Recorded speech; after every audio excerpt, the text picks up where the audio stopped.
can I have a kiss? No. Why? No. Please, can I have one kiss? No. Fine. Do you want pizza? Yeah. Você já teve a sensação de que o mundo simplesmente enlouqueceu? Mulheres tratando brinquedos como filhos. Homens se casando com bonecas. Adultos usando fralda ou agindo como animais. E a cada dia surge algo ainda mais bizarro nas redes. Mas e se o problema não for só a loucura em si? E se tudo isso for reflexo de uma sociedade que está premiando o absurdo?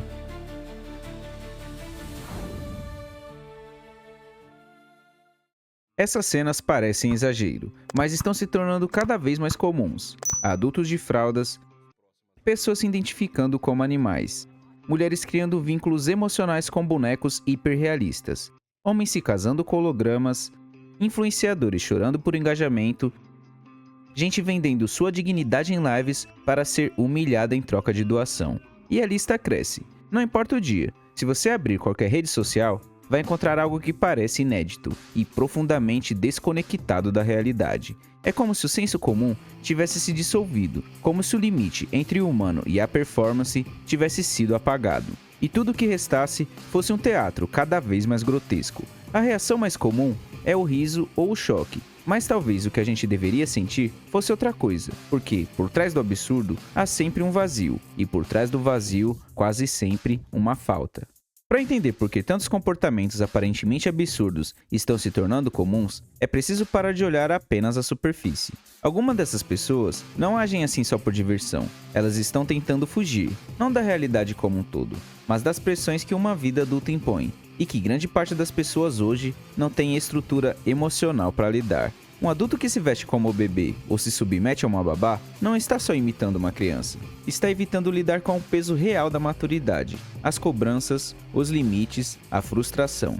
Crescer é desconfortável e a realidade não se adapta à fragilidade emocional de ninguém. O mesmo vale para quem substitui conexões humanas por bonecas reborn. Não é só excentricidade, é uma forma de evitar o risco de frustração. A relação com o objeto inanimado é previsível, não exige reciprocidade, não oferece rejeição, não causa dor emocional real. Em um mundo onde os laços estão frágeis, os afetos são descartáveis e a exposição é constante, essa fuga se torna tentadora. É uma tentativa muitas vezes inconsciente de controlar a única coisa que a pessoa ainda sente que pode controlar, sua bolha simbólica. A grande questão não é só porque isso está acontecendo, mas porque tantas pessoas estão adotando esse tipo de comportamento ao mesmo tempo. Isso não é sobre indivíduos isolados, é sobre uma sociedade que está adoecendo em massa e que, ao invés de tratar a dor, está transformando os sintomas em entretenimento. Esses comportamentos não estão crescendo apenas porque as pessoas estão mais frágeis.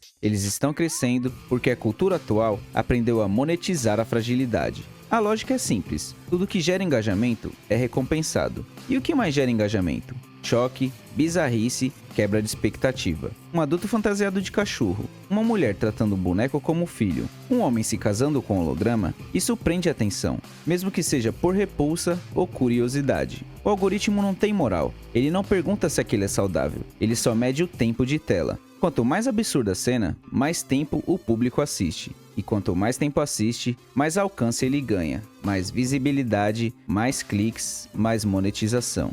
O problema é que esse ciclo não termina na bizarrice original, ele se multiplica. Outras pessoas, vendo que aquilo viralizou, passam a repetir o comportamento, mas o resultado é o mesmo, o comportamento se normaliza. O que antes seria considerado um sinal de sofrimento, vira conteúdo, vira identidade, vira tendência. E com o tempo, o que deveria ser tratado vira nicho, o que deveria ser cuidado vira palco. Não se discute mais a causa, só se explora o sintoma.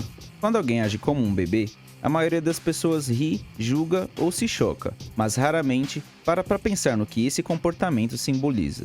Porque o que ele expressa de forma extrema, muita gente vive em silêncio, todos os dias. A recusa em crescer não se resume só a quem usa chupeta. Ela aparece em comportamentos comuns, adultos que evitam qualquer forma de responsabilidade, gente que não consegue lidar com frustração mínima, pessoas que esperam ser validadas o tempo todo, como crianças que precisam de aplauso para existir, relações que desmoronam diante da primeira dificuldade, e uma cultura inteira que trata desconforto emocional como motivo para fuga e não para transformação. A gente se acostumou com a ideia de que tudo precisa ser leve, rápido, divertido e recompensador. Como se a vida devesse se comportar como uma rede social, sem dor, sem espera, sem frustração. Mas a realidade não funciona assim. Quanto mais a cultura nos condiciona a buscar conforto imediato, mais imaturos nos tornamos. É uma geração que sabe tudo sobre algoritmo, mas quase nada sobre resiliência, e é especialista em performance e analfabeta em sofrimento. E quando a dor bate, e ela sempre bate, não há estrutura para lidar.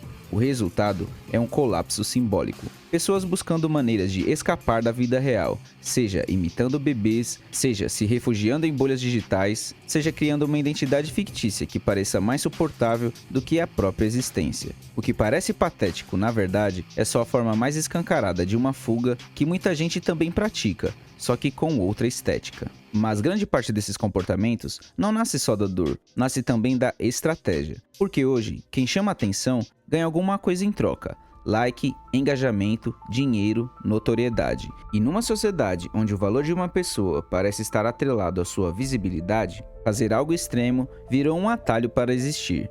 A maioria dessas pessoas sabe o que está fazendo, pode não ter clareza total do impacto, mas sabe que aquilo vai gerar clique, vai provocar reação, vai render view. Se alguém veste uma fralda, se casa com holograma ou posta a rotina com uma boneca como se fosse sua filha, existe uma motivação clara por trás: ser notado. Porque na lógica atual, ser ignorado é pior do que ser ridículo. Na hierarquia da internet, o importante é aparecer, mesmo que seja pelo motivo mais patético possível. E esse comportamento é premiado. Quem aparece ganha espaço. Quem choca ganha palco. Quem se humilha ganha plateia. O sistema se retroalimenta. A plataforma distribui, o público compartilha, os outros copiam. E quanto mais isso se normaliza, mais a régua desce, porque o que chocava ontem já não impressiona hoje. Então é preciso forçar mais, descer mais, expor mais. Não é só sobre sofrimento legítimo, é sobre desespero por validação. É sobre transformar a própria dignidade em moeda de troca. E esse comportamento